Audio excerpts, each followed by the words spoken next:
Hello friends, welcome back to another video. Today is a pregnancy related video which I'm very excited to do, and because I wanted to mix up what I was talking about, thought I would mix up the background as well. We got a new bedspread on the weekend. I don't like this throw on it, I don't feel like it goes, but I just thought I'd mix things up. I also don't like the grey pillowcases, but one thing at a time. We got the new bedspread, that's the start.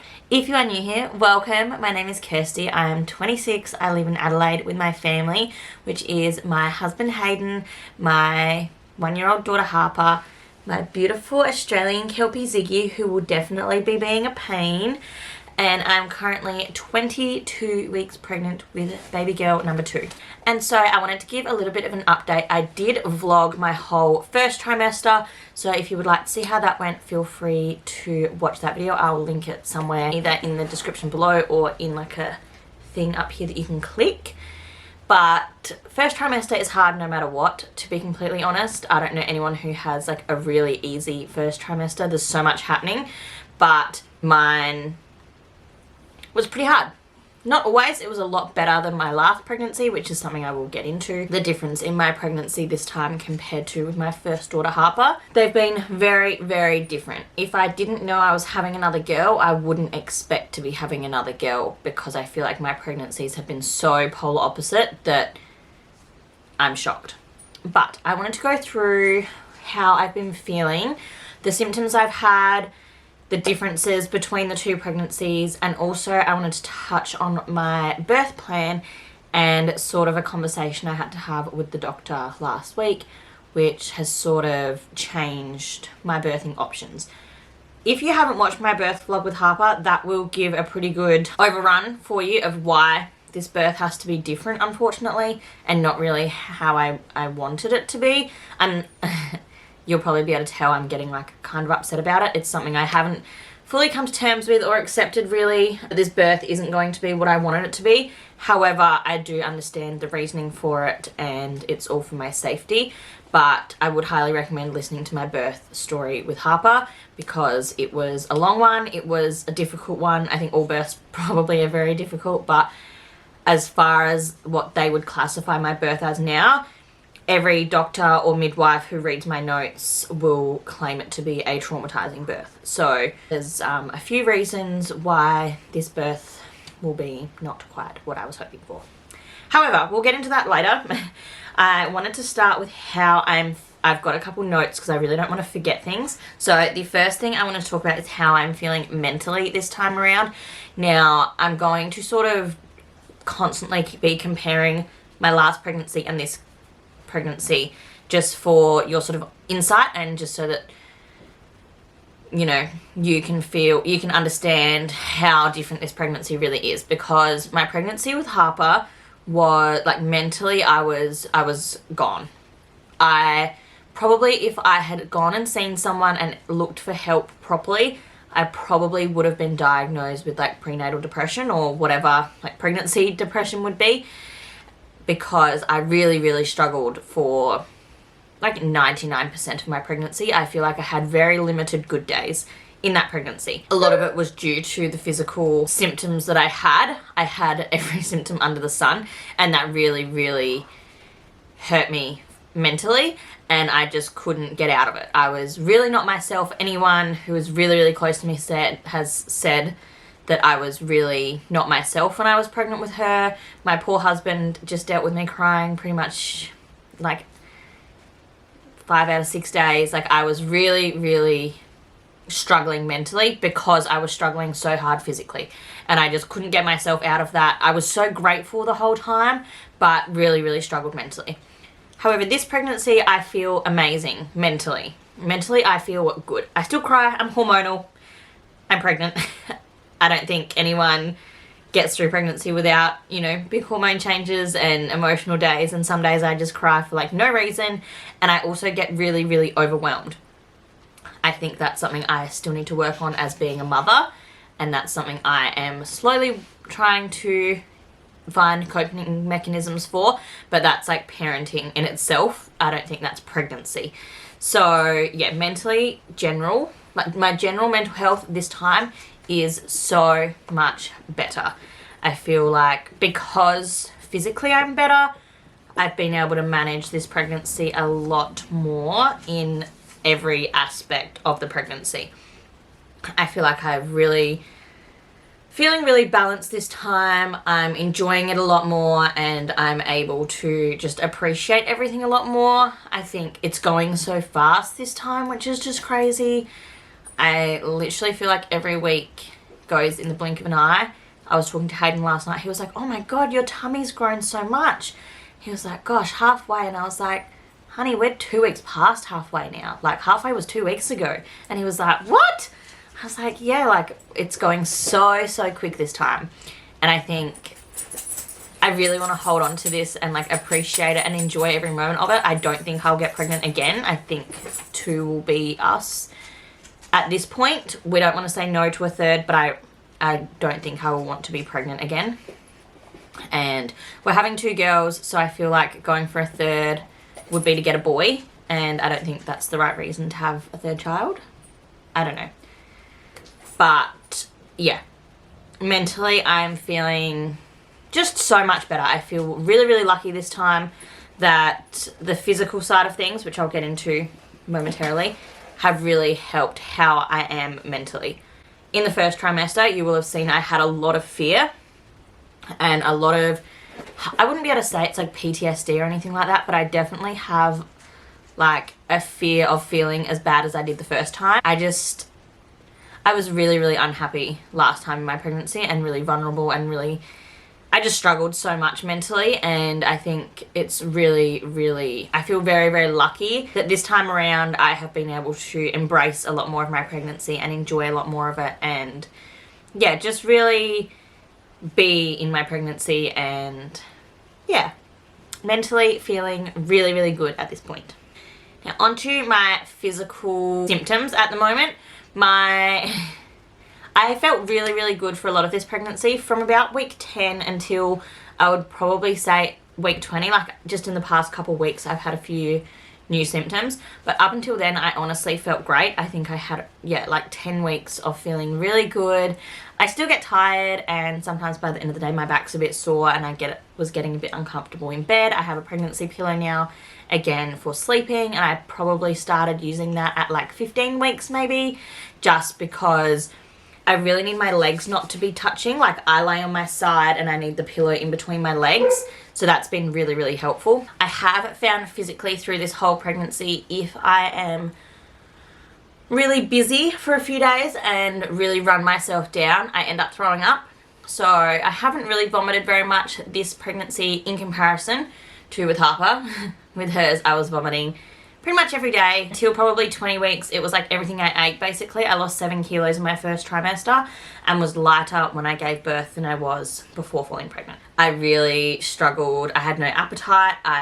All I really ate was like fries, hash browns, and then basically anything else I would eat, I would vomit pretty much. So it really wasn't good. Whereas this time I can eat fine. Every now and then some things will put me off, or sometimes I'll just not have an appetite. I do have not a very good diet compared to before falling pregnant. I very much feel like McDonald's a lot. And I let myself, to be completely honest. I've probably eaten more McDonald's whilst being pregnant than I ever have in my life, because McDonald's fries and a McChicken burger is... and a McDonald's icy Diet Coke is just... always sounds like the best thing to eat. However, we do try and have a balanced diet, and I do eat lots of fruit and veg, and we cook a lot of homemade food. So I'm like not being crazy or anything, but I definitely have indulged more than normal. But yeah, as far as like how I've been feeling physically in comparison, I do get heartburn. I now have a very sore lower back, and my belly hurts. Like, there's always like round ligament pain and constant stretching, and sometimes it just like aches, which is so weird. But I don't remember having that with Harper, and I don't remember struggling as much just like standing. Whereas Hayden and I went to Ziggy Albert's, what, it'd be 2 weeks ago almost now, for my birthday, and I literally during the dregs, my back was so sore I was almost in tears. I had to get to the railing so that I could hold on to the railing because I was in so much pain. So pain in my lower back has really hit me in the last couple of weeks and is something that I'm really struggling with. I do think I will go and see a physio, and I have started doing Pilates, so I'm hoping that that sort of helps a little bit, but we will see. My battery is about to die, so I'm going to charge that and I will be back. Okay, I made a coffee. I tidied some stuff around the house, and I'm just really hoping that the battery lasts long enough for me to keep chatting. I only charged it for like 15-20 minutes, so we'll see. But I'll try and figure out where I was up to and keep going. So yes, very sore back. However, I do feel like I have done, like physically I just feel a lot different this time. I mean, I'm not vomiting all the time, so that's amazing. That makes a huge difference to how I just feel physically, like day in, day out. I'm not nauseous all day. And appetite makes such a positive difference in being able to go out with people. In Harper's pregnancy, I literally had to order kids' meals when we went out, or whatever I ate, I would never ever finish. Like I would get a banana bread and not even be able to finish that. So yeah, very different. And I do think a lot of that is my own doing, because I worked on my health so much between having Harper and getting pregnant again, which was about 9 months. I think she was about 9 or 10 months when I fell pregnant again. And pretty much that entire time I focused on my health. I really went into my health with a lot of goals. Postpartum, I wanted to make sure I was still eating enough to breastfeed and nourish the baby that I did have, but I also wanted to really put my health first and get as fit as I could. I wanted to lose weight purely for this second pregnancy, and I'm really proud of myself that I did that. I believe from when I got pregnant for Harper versus when I got pregnant for this pregnancy, there's about a 25 kilo difference. And I honestly think that has helped me so much this pregnancy, as well as continuously exercising during this pregnancy. So the weeks that I don't get any exercise in or get very minimal exercise in, I really struggle. I'm much more nauseous and I feel much more sick. And so I definitely think that staying active this pregnancy has really benefited how I've been feeling this entire pregnancy so far. So obviously everyone is so different, everyone's body reacts so differently, but I'm just really proud of myself and what I've done to help myself this time around, and that I've really made big changes that have made big differences. So I'm really proud of that, and I'm really happy with the results that I've had. Other than my sore back, I feel like I'm doing way better this pregnancy. I do feel like possibly the reason my back is so sore is because I'm very front heavy this time. When I was pregnant with Harper at 22 weeks, I didn't even really have a bump because I just was overweight. So like my body was definitely growing, but I was just big all over. So it was so different. Whereas this time I feel like I have stayed the same size everywhere else. I haven't really, I think I've maybe gained 2 or 3 kilos this pregnancy so far, but like my tummy is like, I'm very front heavy. Like I can feel all of this. I don't know if that makes sense, but like this is my rib cage, like back here, you know? So I definitely just feel like that has made a big difference to my back pain, because before the weight was distributed sort of all around my body, like my arms, my hands, my legs, my thighs, like my feet, like everywhere was bigger, whereas like my rings are looser because even my hands are smaller this time. Like because I've lost weight everywhere, now that I'm gaining weight, like baby, in just one location, my body's never felt that kind of pressure before. It's only ever felt me gaining weight everywhere, and it's really evenly distributed. So I don't know if that's maybe a big reason for the back pain, but yeah, I definitely will just see like a physio and just do some stretches and yeah, sort of have some massages and stuff like that to try and alleviate that. I think that's probably everything for how I'm feeling like physically, I think. I don't know, it's hard to, I do have sore boobs and they're definitely growing. I get heartburn sometimes, not as often as I did with Harper's, but when I was pregnant with Harper, I didn't get it until the 3rd trimester. It was like very late on in my pregnancy, whereas this time I've got it quite early in comparison. Other than that, I'm still exercising. I have changed my exercise now. I did start to feel like doing HIIT training and strength was not really serving my body the way it needed anymore. And so I've just taken a big step back. I'm going to do some swimming once the weather gets nicer. Because I'm pregnant in summer this time, everything's going to be so different. And so I want to do a lot of swimming and be in the water lots and just feel really weightless. And I've moved to a Pilates studio for the rest of this pregnancy. I do think I'll go back to my other gym when I'm not pregnant anymore. Like once I have the baby. They have a creche and I loved it there, and I love it for such different reasons, but I do feel like Pilates is really good for my pregnant body and just more gentle movement. So I'm just trying to focus on walks, Pilates, and I'll do some swimming. And then if I feel like doing, you know, some squats and stuff like that, I can do workouts at home online when Harper's napping without having to worry about what time I can go and stuff like that. So yeah, that's really working for me at the moment and I'm really enjoying that. I am very excited to be able to do some like swimming. I think that will be a really good form of exercise for me this pregnancy. So yeah, now my birth. So I apologize in advance that I might get a little bit not grumpy, but it's something I'm still processing and I am still trying to accept. So everyone deals with like new news and new information differently, and this is something I'm still working through. I did want to talk about it straight away though, because I think talking about it whilst it is still raw is a good thing, because I think it's going to show how I authentically feel about the situation. Hoping that I will have a much more positive outlook on it soon, and I do feel better about it already after talking to a few people, but it's not what I was hoping for. So again, if you haven't seen my birth story with Harper, I highly recommend pausing this, going to the link, watching that, coming back, because if you don't know my past with my birth, this won't really, like, it'll make sense, but you won't understand fully. But for a brief overrun, I had a very long, bad labour with Harper, and after I gave birth, I had a very big bleed. I lost nearly 1.7 litres of blood, and from what the doctor was telling me last week, this was from my like 20-week appointment is where this conversation all came from. So we had that last week, a little bit like late, but it didn't matter. So yeah, in my appointment last week, she was saying about my traumatic birth and my hemorrhaging, which is the blood loss, and also apparently they seem to think that Harper's shoulder got stuck in the birth canal because she came posterior, so her face was up. She didn't come feet first, but when she was coming down, her face was up as opposed to facing my back. So I had a back labour. She was posterior. She did not turn at all. Even though we tried lots of different things to get her to turn around, she did not. And so I had to push her out posterior, and she corkscrewed in the birth canal.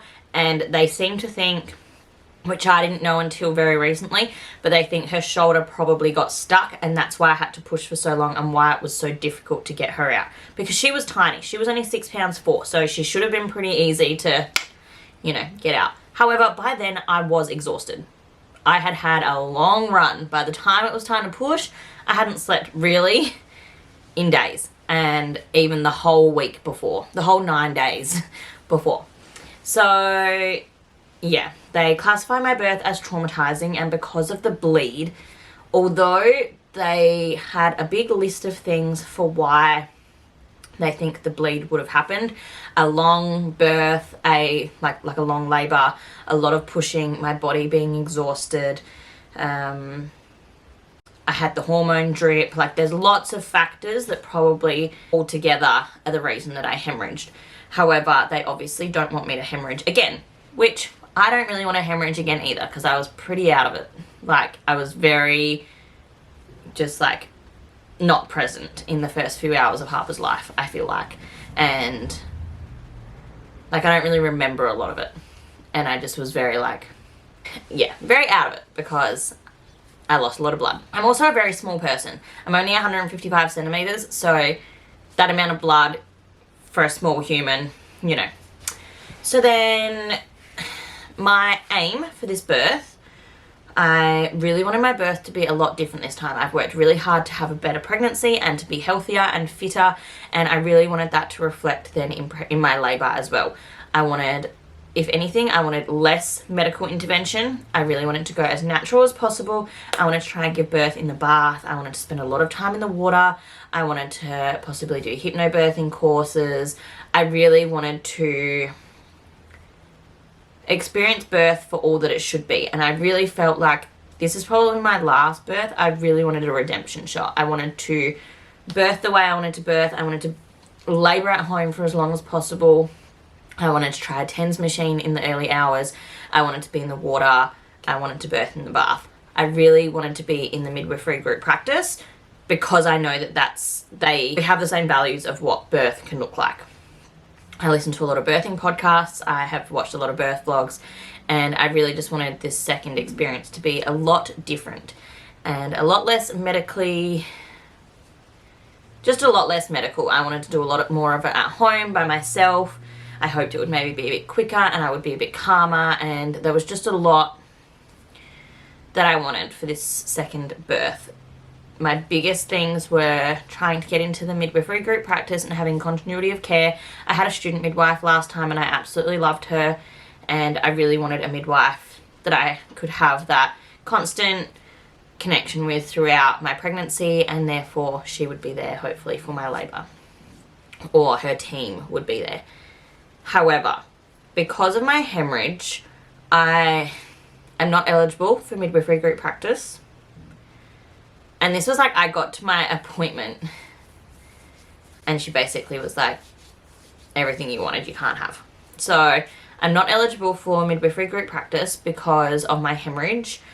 I'm not allowed to be in the midwifery, like that's the suite, like the midwifery group practice room, because my birth, although my pregnancy is not high risk at all, my birth has to be monitored because they don't want me to hemorrhage again. So not eligible for midwifery group practice, even though I am in such a better state than I was last time in pregnancy, but that's fine. I'm also not allowed in the water at all, because if I birth in the water and then hemorrhage, there's nothing they can do to help me, which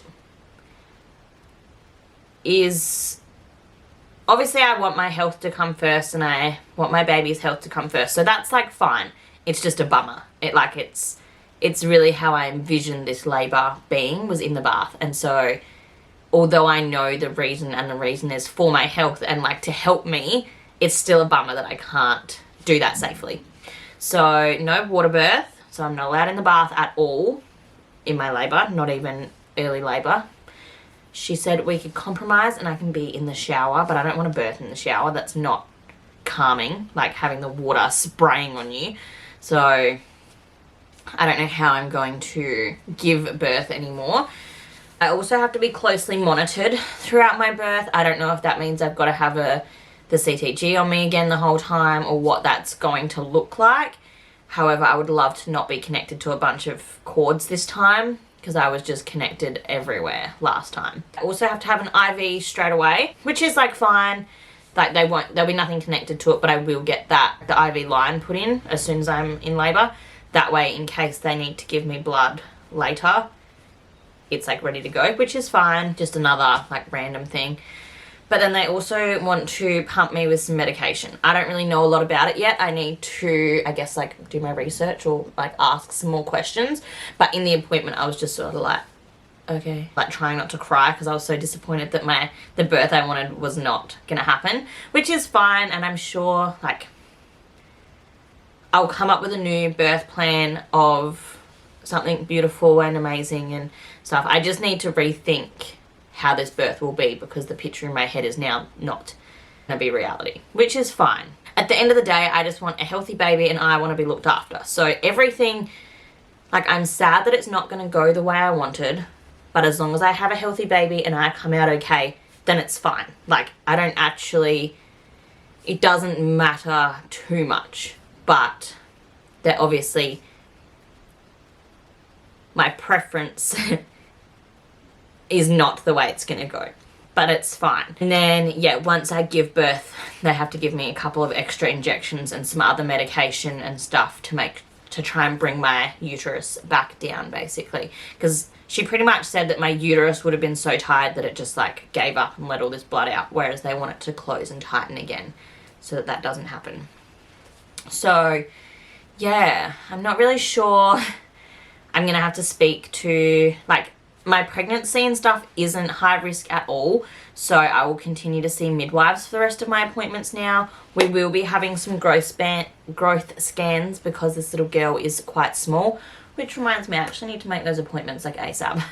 So I will have 2 extra scans at least. I'll have one at 28 weeks and one at 32 or 34, something like that. But those appointments, the follow-up appointments with that will then be with a midwife.